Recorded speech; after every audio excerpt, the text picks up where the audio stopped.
অনেকগুলো জায়গা, একটা বিচ্ছিন্ন কোনো জায়গা, একটা ছোট কোনো জায়গা কিংবা একটা নির্দিষ্ট দেশের কথা কিন্তু প্রেসিডেন্ট ইলেক্টেড ডোনাল্ড ট্রাম্প বলছেন না। তিনি কানাডার কথা বলছেন, পানামা ক্যানালের কথা বলছেন, গ্রিনল্যান্ডের কথা বলছেন।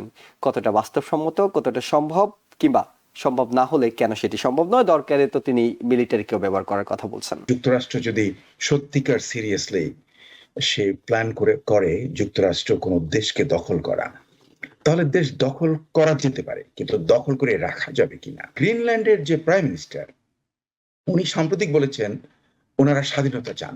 হ্যাঁ, এবং এর জনসংখ্যা প্রায় 56,000-এর মতন, খুবই কম জনসংখ্যা, কিন্তু বিশাল ভূখণ্ড।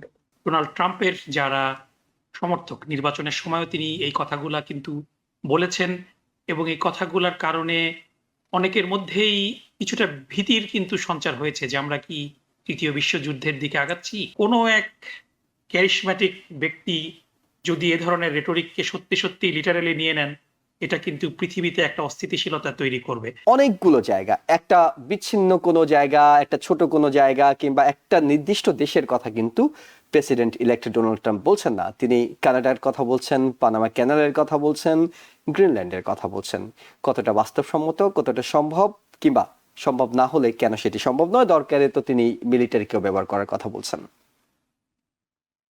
এখন মানে যুক্তরাষ্ট্রের জন্য, যুক্তরাষ্ট্র যদি সত্যিকার সিরিয়াসলি সে প্ল্যান করে যুক্তরাষ্ট্র কোনো দেশকে দখল করা, তাহলে দেশ দখল করা যেতে পারে, কিন্তু দখল করে রাখা যাবে কিনা সেটা হলো সবচেয়ে বড় প্রশ্ন।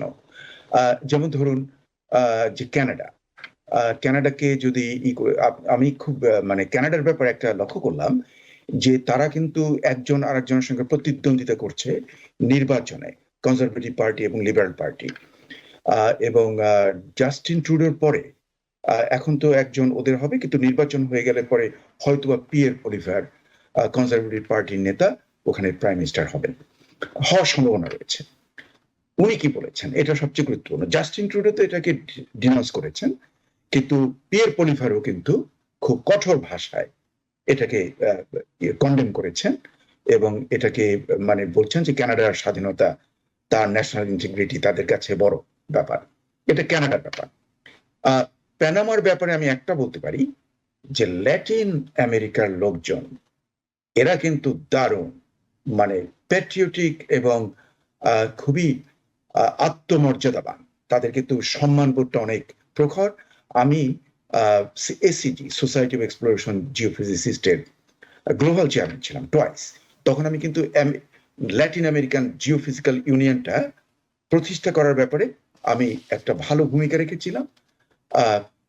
এসিজি, সোসাইটি অফ এক্সপ্লোরেশন জিওফিজিস্টদের পক্ষ থেকে। তখন আমি দেখছি যে নেগোসিয়েশনসে গিয়ে দেখলাম যে এই ল্যাটিন আমেরিকার জনগণ তারা দারুণ স্বাধীন চেতা এবং খুবই পেট্রিয়টিক। কাজে আমার মনে হয় পানামাতে যদি কেউ কিছু করতে যায়, তাহলে ওখানে যে দীর্ঘস্থায়ী গেরিলা ওয়ার হবে না তা কিন্তু কেউ দিব্যি করে বলতে পারবে না। কাজে এটা অত ইসের ব্যাপার না। কিন্তু গ্রিনল্যান্ডের ব্যাপারে আমি বলবো যে গ্রিনল্যান্ডের যে প্রাইম মিনিস্টার, উনি সাম্প্রতিক বলেছেন ওনারা স্বাধীনতা চান। হ্যাঁ, এবং এর জনসংখ্যা প্রায় 56,000-এর মতন, খুবই কম জনসংখ্যা, কিন্তু বিশাল ভূখণ্ড, সবচেয়ে পৃথিবীর সবচেয়ে বড় দ্বীপ এটা। এবং এখানে প্রচুর মিনারেল রিসোর্স আছে, এবং মানে একদম ভরা এখানে সব টাইপের। এখানে অয়েল থাকার সম্ভাবনা খুবই বেশি, এবং অন্যান্য যে মিনারেল গুলো যেগুলো পৃথিবীর সবার চাহিদা রয়েছে, সেগুলোর কিন্তু ওটা একটা জায়গা। এখন এটা যদি মানে ওই ওই ওই জনসংখ্যা 56,000 এটা যুক্তরাষ্ট্র যদি দখল করার চেষ্টা করে, তাহলে এখানে গেরিলা ওয়ারফেয়ারের সম্ভাবনা একটু কম, কারণ অনলি 56,000।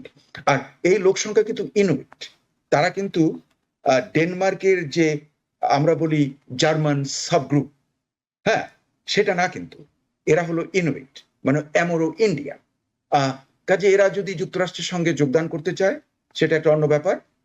তারা তো ইন্ডিপেন্ডেন্ট চাচ্ছে অলরেডি। কিন্তু একটা ব্যাপার, যে Denmark is a member of the NATO এবং যুক্তরাষ্ট্রের দীর্ঘকালীন বন্ধু, মানে 50 বছর না তারও আগে বন্ধু। কাজে এই বন্ধু রাষ্ট্রকে তার একটা অংশকে নিয়ে নেওয়া সেটা ইউরোপিয়ানরা কোন চোখে দেখবে? তাহলে পৃথিবীর হয়তো সামরিক এবং রাজনৈতিক ভারসাম্য চেঞ্জ হয়ে যেতে পারে।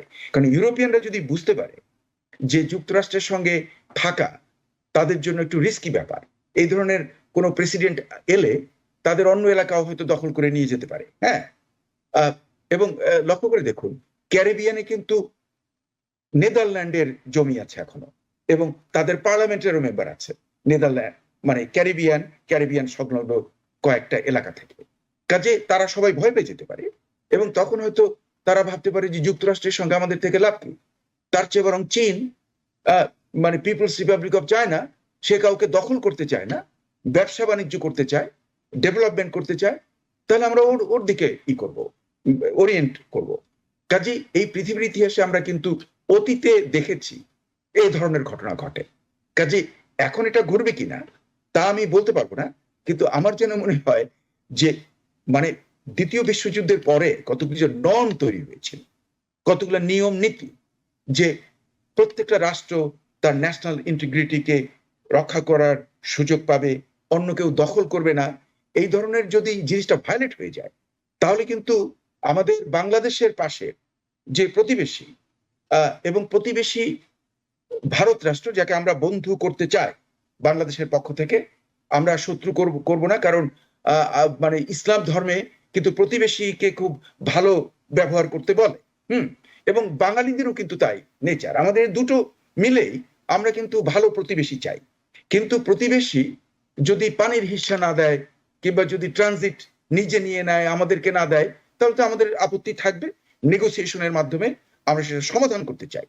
কিন্তু আমি দেখছি যে সাম্প্রতিক বাংলাদেশের এক তরুণ ছেলে, যে নাকি মানে ওয়ান অফ দা ইসের সমন্বয়ক ছিল, এখন উপদেষ্টা দিতে আছে। সে একটা ম্যাপ এঁকেছে, একটা ম্যাপে সে বাংলাদেশের সঙ্গে অ্যাড করেছে পশ্চিম বাংলার মুসলিম প্রধান এলাকাগুলো, মুর্শিদাবাদ, মালদহ, এগুলো সব মিলে, আর ওদিকে সেভেন সিস্টার্স, ত্রিপুরা এবং আসাম নিয়ে একটা ম্যাপ এঁকেছে। আমার যেন মনে হচ্ছে যে আমি তখন ভাবছিলাম যে এই তরুণ ছেলেটির মাথা টাথা নষ্ট হয়ে গেছে। হ্যাঁ, কিন্তু আমি দেখলাম সে তো master mind of Donald Trump. Donald Trump এখন যেটা চাচ্ছে, ও তো ওটার তুর্যবাদ, ও তো master mind of Donald Trump's mind. হ্যাঁ, ডোনাল্ড ট্রাম্প এক্সপ্যানশন করতে চাচ্ছে, এটা মাহফুজ আলম আগেই এটাকে এক্সপ্যানশন করার আইডিয়াটা দিয়ে দিয়েছে। যাই হোক, আমি এটা যোগ করছি না, আমাদের সিরিয়াস ভাবতে হবে। তার কারণ ভারতের কিন্তু নজর রয়েছে বাংলাদেশের প্রতি, বাংলাদেশের ভূখণ্ডে, এবং এজন্য কিন্তু ভারতে আন্দোলনও চলছিল। চিত্তরঞ্জন সুতার অ্যান্ড কোম্পানি, তারা কিন্তু কিছু অংশকে ছিনিয়ে নিয়ে ওখানে অন্য একটা রাষ্ট্র কিংবা ইন্ডিয়ার সঙ্গে অ্যাড করার একটা প্রচেষ্টা আগে করেছে। এখনো সেই সুর রয়েছে ভারতে, বিশেষ করে হিন্দুত্ববাদী একজন নেতা মোদি, উনি হয়তো অ্যাড করার চেষ্টা করতে পারেন। আমি জানি না ভবিষ্যতে পৃথিবীর ভবিষ্যৎ যে কি, বর্তমানে এটা বোঝা যাচ্ছে না। এখন আমরা এটা নিয়ে মানে জোকস করছি, পৃথিবীর সবাই, আপনি যদি আজকে নিউজ পেপার দেখেন, তাহলে নিউজ পেপার বোঝাই করা হলো জোকস, কমেডি, হ্যাঁ, ইনসাল্ট। কিন্তু এর যে ভবিষ্যৎ কি হতে পারে তা নিয়ে আমি কিন্তু কিছুটা দুশ্চিন্তাগ্রস্ত।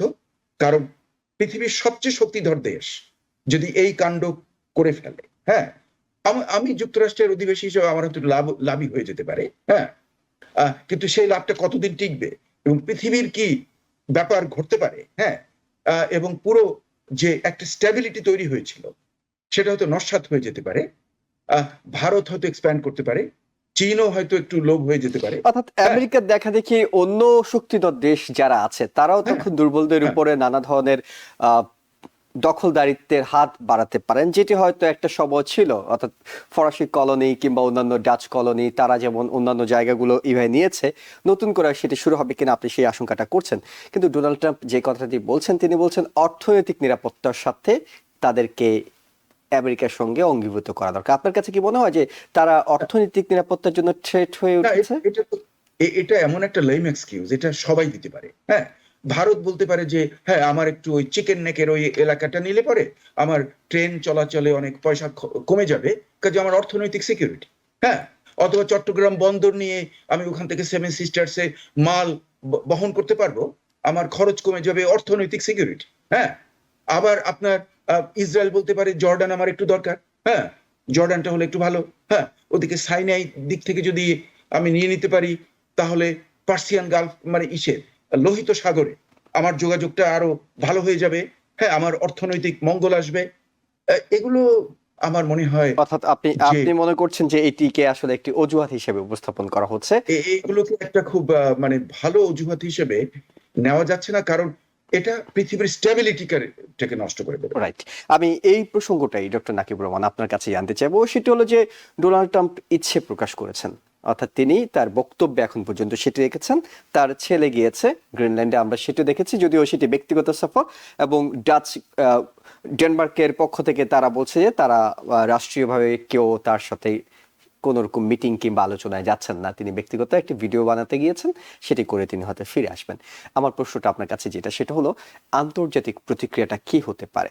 কারণ এই দেশগুলো একদম গ্রিনল্যান্ড বিচ্ছিন্ন একটা দ্বীপ, পানামা ক্যানেল কম শক্তিধর, কানাডা তাদের সামরিক শক্তি তত নেই, অনেক বড় আয়তন আছে, কিন্তু যখন সার্বভৌমত্বের উপর, অন্য দেশের সার্বভৌমত্বের উপর কোন রকম হস্তক্ষেপ করা হবে, সেটা তো নিশ্চয়ই বৈশ্বিক একটা প্রতিক্রিয়া আছে, সেটা কি হতে পারে বলে আপনি মনে করছেন?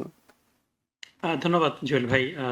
সরোর ভাই সবসময় অনেক বিষয়গুলাকে সামনে আনেন এবং উনি অনেক ধরনের পড়াশোনা আছে এবং সেটা থেকে আমরা ডেফিনেটলি উপকৃত হলাম। আমি সরোর ভাইয়ের মোটামুটি সব কথার সাথেই একমত। যেই প্রশ্নটা আপনি করেছেন যে আমরা যদি দেখি যে ডোনাল্ড ট্রাম্পের যারা সমর্থক, নির্বাচনের সময়ও তিনি এই কথাগুলা কিন্তু বলেছেন এবং এই কথাগুলার কারণে অনেকের মধ্যেই কিছুটা ভীতির কিন্তু সঞ্চার হয়েছে যে আমরা কি তৃতীয় বিশ্বযুদ্ধের দিকে আগাচ্ছি, নাকি আমরা এমন একটা বৈষয়িক অবস্থার মধ্যে যাচ্ছি যেখানে সবল রাষ্ট্রগুলা দুর্বল রাষ্ট্রগুলাকে দখল করে নিতে পারবে। কারণ এটার একটা ডমিনো এফেক্ট কিন্তু রয়েছে। আমরা যদি সেদিক থেকে একটু চিন্তা করি, যে আমরা যদি দেখি যে এই আশঙ্কাটাকে ডোনাল্ড ট্রাম্পের যারা স্যারোগেট, তারা কিভাবে নির্বাচনের সময় অ্যাড্রেস করেছে। তারা বলেছে যে ডোনাল্ড ট্রাম্পের এই কথাগুলা লিটারাল না, এই কথাগুলা তার যে নেগোসিয়েশনের একটা টেকনিক, এটার মাধ্যমে তিনি বিভিন্ন রকম নেগোসিয়েশন টেবিলে বিভিন্ন শক্তিকে আনবেন। যেমন কানাডার ক্ষেত্রে যেটা হচ্ছে যে কানাডার সাথে একটা টেরিফ ওয়ারে জড়িয়ে পড়ার সম্ভাবনা রয়েছে। সেই টেরিফ যাতে কানাডা দিতে না হয়, যদি আমেরিকার সাথে একীভূত হয়ে যায় তাহলে তাদের টেরিফ দেওয়া লাগবে না।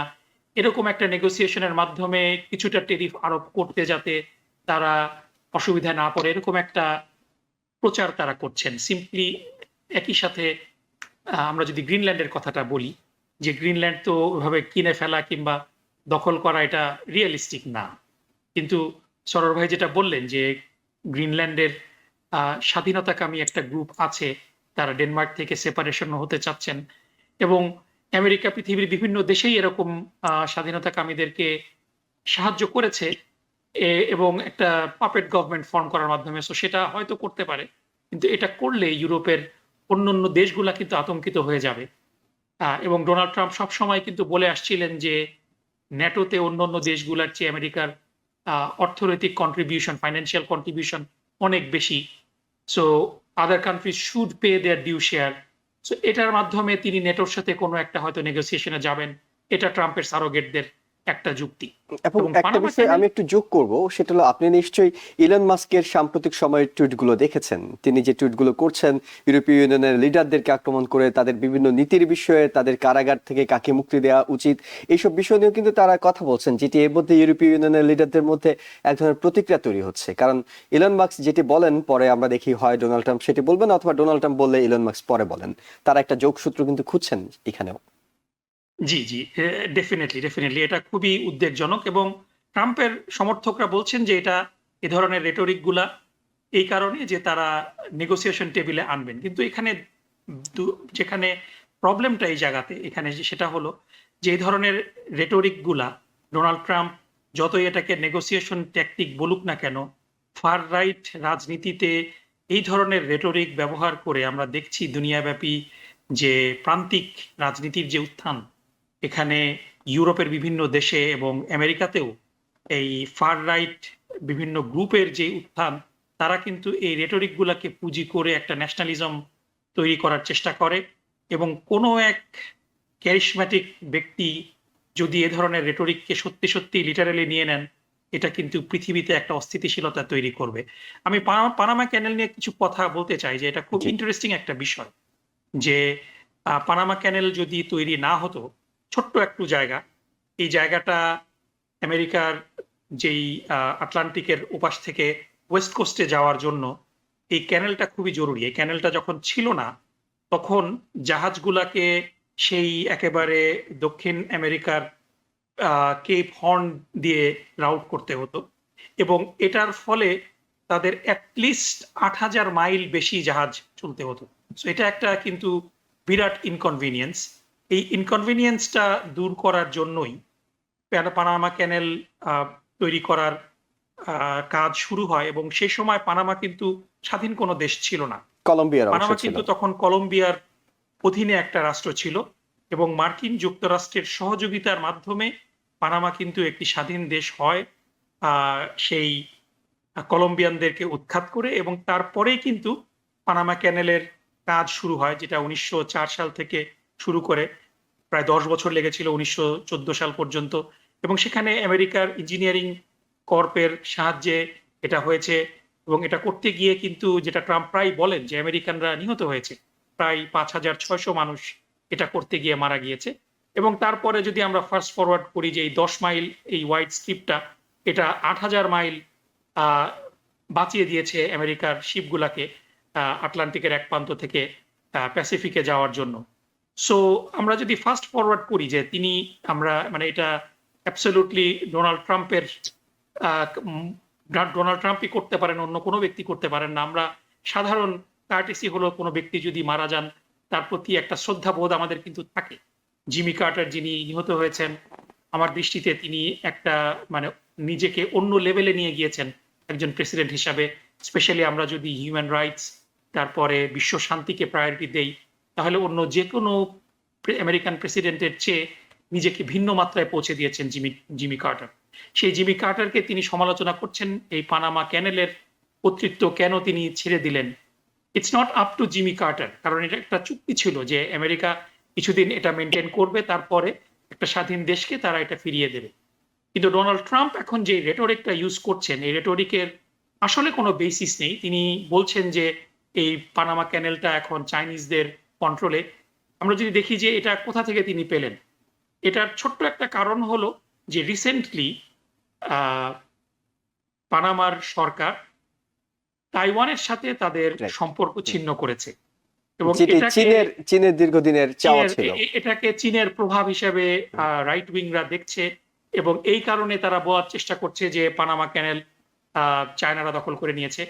সো এই পানামা ক্যানেল যদি জোর করে দখল করতে চায়, এবং ডোনাল্ড ট্রাম্পের যারা স্যারোগেট তারা বলছে যে এই পানামা ক্যানেল কিনে নেওয়া কিংবা দখল করা, এটা ডোনাল্ড ট্রাম্পের একটা নেগোসিয়েশন ট্যাকটিক। এটার মাধ্যমে তিনি পানামা ক্যানেলের ব্যবহারের জন্য যুক্তরাষ্ট্রকে যে পরিমাণ ফি দিতে হয়, এটা তিনি রিডিউস করার একটা চেষ্টা করবেন।